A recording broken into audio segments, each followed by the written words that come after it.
편제는 정제와는 좀 달라요. 경제력이 아니라 경영력, 사업 영역이 되죠. 내부적으로나 가정에서 먹고 살기 위한 재력이 아니라 외부인들과 경쟁을 하거나 이렇게 존대를 하기 위한 영역을 의미하는 거예요.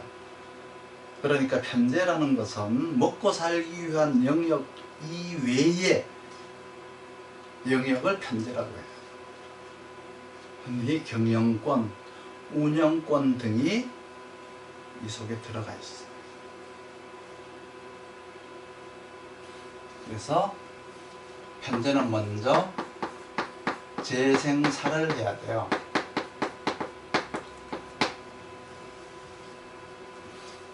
이 말은 이제 내부 영역 이외에 외부 영역까지 자기 경영권을 지키기 위해서는 재생사를 해야 돼요.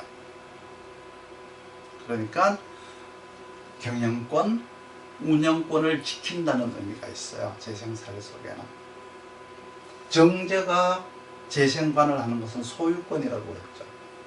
요거는 경영권에 들어간다. 그러면 내가 주주가 되려면은 재생관만 하면은 그거는 소유권에 해당이 되는데 경영을 하려면은 재생살이 되어야 돼. 그래서 경영과 소유는 다르다 이렇게 생각하셔야죠. 만약에 재생살이 되었으면은 내가 투자를 해놓고 계속 경영을 잘했네 못했네 하고 시비를 걸 수가 있어요. 가령 술집에 갔는데 정치이기 하는 사람들 있죠. 되게 재생살이 있는 사람들이에요. 그리고 이렇게 시위를 할 때 현수막에다가 정치적 용어를 막 이렇게 걸어놓고 나열해 놓은 사람들 되게 재생살이에요. 생존권을 지키기 위해서 시위를 하는 사람들은 재생관이고요. 그러니까 재생관보다가 재생살이 더 똑똑한 사람들이죠.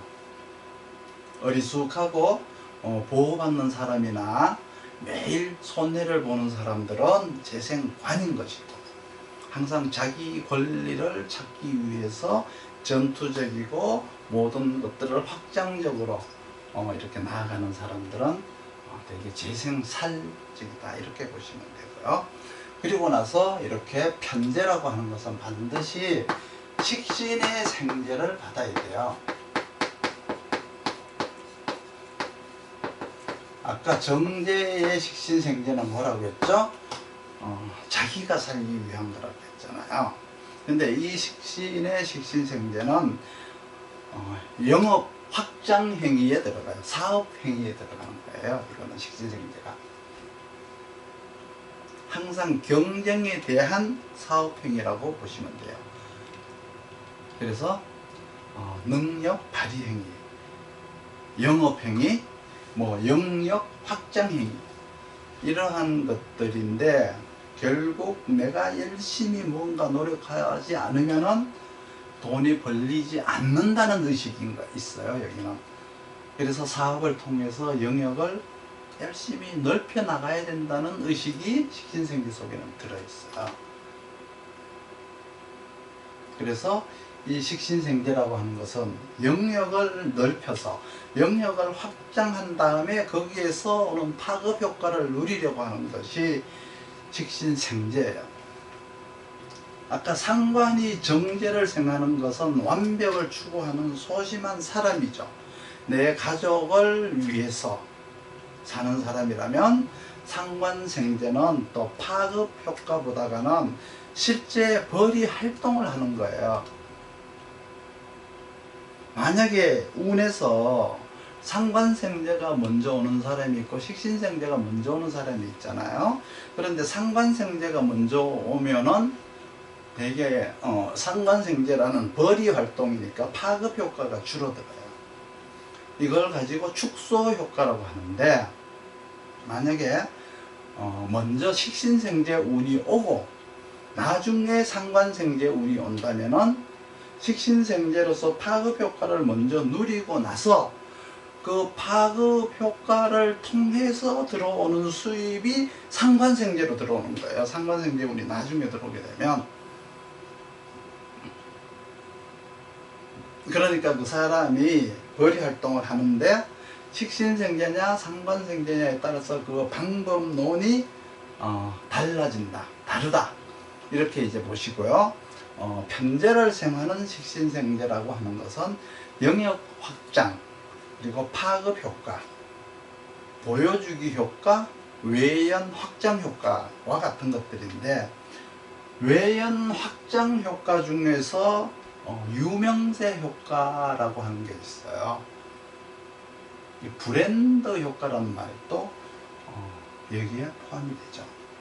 이런 것들을 전부 포함해서 점유율 효과라고 말을 하죠.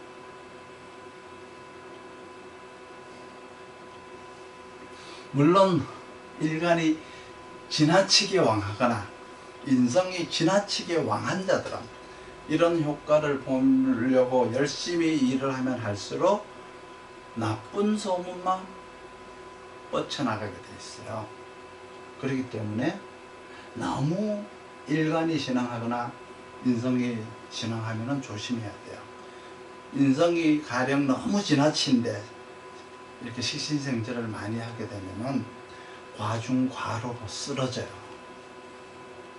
인성이 식신을 너무 상극하면 안 돼요. 그래서 인성이 지나치면은 대개 이런 사람들은 신비주의적 효과를 노려야죠. 매사에 적극적으로 대처하거나 열심히 자기 PR을 한다는 것은 오히려 신비주의로 나가는 것보다가 효과가 적어요. 그렇지만 인성도 있고 식상생제가 되면은 외연 확장 효과도 사용하고 신비주의도 사용하고 이렇게 해야 된다. 두 가지를 다 써야 된다, 이런 말을 하는 거고, 비견을 이제 만나서 상극을당하게 되겠죠. 이것도 쟁제라고 하잖아요. 쟁제인데 이 쟁제라고 하는 것은 경영을 얘기해요. 근데 뭐예요? 공동이라는 의미가 들어있어요. 공동, 협동.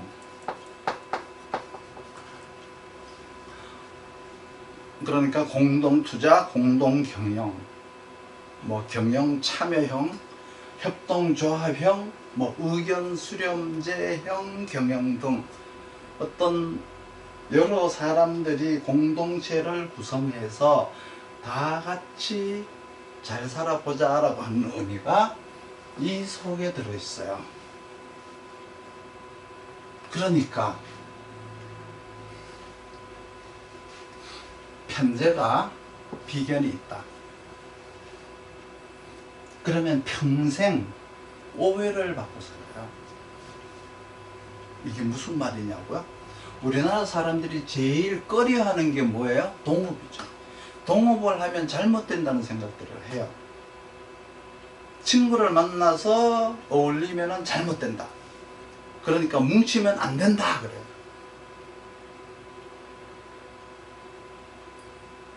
우리가 오랫동안 일제치하라든가 강대국의 영향 아래서 쭉 살아오다가 보니까 뭉쳐 있으면 어떻게 돼요? 의심을 받거나 잡혀가던 삶이 우리들의 삶이었었어요.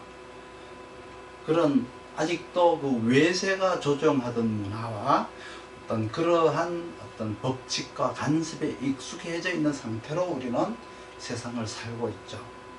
그래서 편재가 비견을 만나면 살아가기가 깝깝해요. 같이 살기를 원해서 동업 제안을 하게 되면은 싫어하는 정도가 아니라 오해를 해요. 오해를 사니까 현실에서 실제로 편재를 가지고 있는 사람이 비견의 효과는 볼 수가 없다. 대체로 사이비 효과를 사이비 취급을 당할 우려가 있다. 그렇기 때문에 이 사람들이 이렇게 생긴 사람들이 살기 위해서 가장 많이 하는 게 뭐냐 그러면 압력단체나 비영리단체, 그리고 어떤 조합 같은 것들을 결성하는 모습으로 살아남고 있어요. 뭐 협동조합, 환경보호단체, 인권단체, 뭐 다문화가정을 보호해주는 보호단체, 또 약자들을 대변해주는 뭐 이미용사협회, 노점상협회, 뭐 이런 것들 있잖아. 이런 것들을 구성해 가지고 살고 있어요. 일제치하에서 뭐든지 이렇게 나누고자 하는 어떤 선행을 하는 자들을 전부 못 쓸 사람들로 몰아가도록 분열시키는 작업을 했던, 지금 그 아베 수상의 선조, 조상 할아버지죠.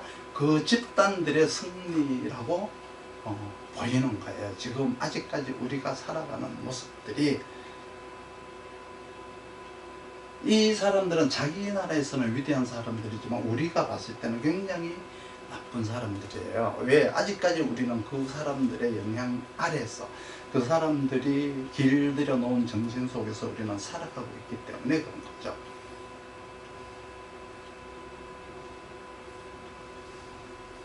그리고 편인을 편제가 만난다.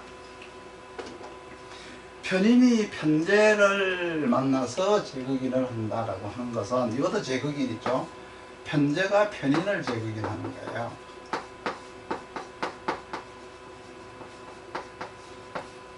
아까는 정제가 정인을 제극인, 요거는 편제가 편인을 제극인.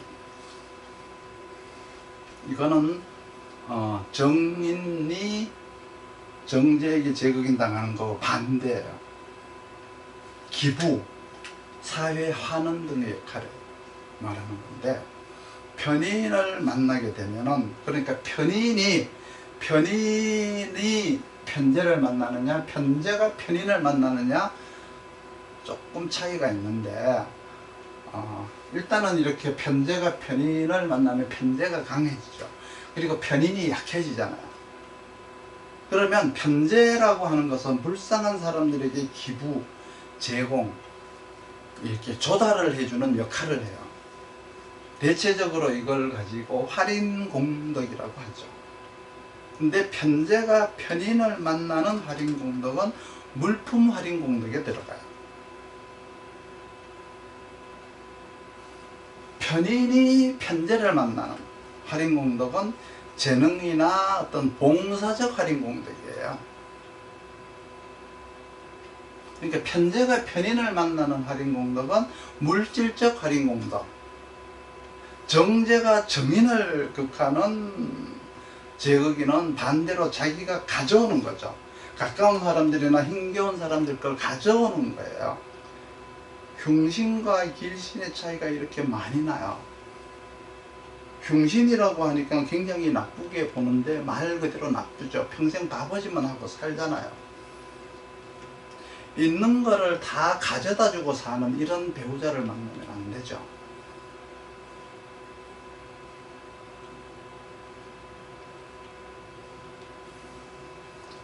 편제가 비견을 만나는 것은 내 영역으로 내 편을 들어주는 사람들이 많이 와서 난민 수용소처럼 그렇게 같이 살자는 의미인데, 지금은 목사가 그렇게 한다라고 할지라도 그 공동생활을 믿어주지를 않아요. 같이 하는 삶을 믿어주지를 않아요. 그래서 품앗이라든가 두레와 같은 어떤 공동, 협동, 이런 것들을 굉장히 싫어하니까 비견과 편제의 삶은 성공을 하지를 못해요. 그렇지만 편제가 편인을 만나는 것은 물질적 사회 환원인 거예요. 남의 힘겨움이 머리로 전달이 되어서 저 사람이 화를 내고 슬퍼하면 어떻게 할까라고 하는 것이 내 마음속에 전달이 돼서 가슴 아픈 것이 편제와 편인이에요. 남의 약점이나 힘겨움이 전달되어서 야, 저거 이용하면 돈 좀 되겠구나 라고 하는 것은 정제와 정인이 제극인하는 거라고 이렇게 이해하시면 될 거예요. 지금까지 육신 수업의 첫 번째 과정에서 살펴보는 10가지 육신에서 4가지 감명 방법이에요.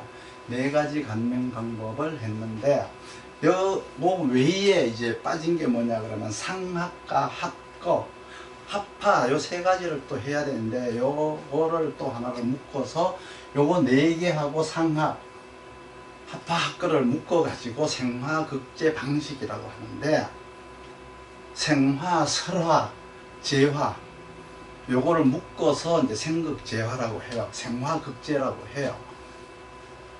그래서 먼저 육신으로다가 요 4가지 문제 하나 둘 셋 4가지 상생 2개 상극 2개 이렇게 생화극재를 통해서 공부를 한 다음에 서로 이기고 지는 방법뿐만 아니고 서로가 어울려서 타협하면서 살아가는 방법이 상합이라고 해요. 그래서 상합에는 어떤 합파법이라는 게 있고 합거법이 있어요. 합화라고 하는 것은 살기 위해서 뭔가를 서로가 교류를 하는 방법이 합화법이고, 합거법이라고 하는 것은 내가 살기 위해서 내부를 구조조정해서 없애버리는 방법, 정리하는 방법이 합거법이에요. 과거에는 생화, 설화, 재화 정도 요 정도만 알아도 통변하는데 문제가 없었는데 복잡한 사회구조상 현대에는 뭉칠 때와 헤어질 때 그리고 버릴 때와 시작할 때를 구분하는 것을 다시 나누어야 돼요. 그러려면은 생화극제를 하고 합파법을 하고 합거법을 또 나누어서 다시 보충 작업을 해야 돼요.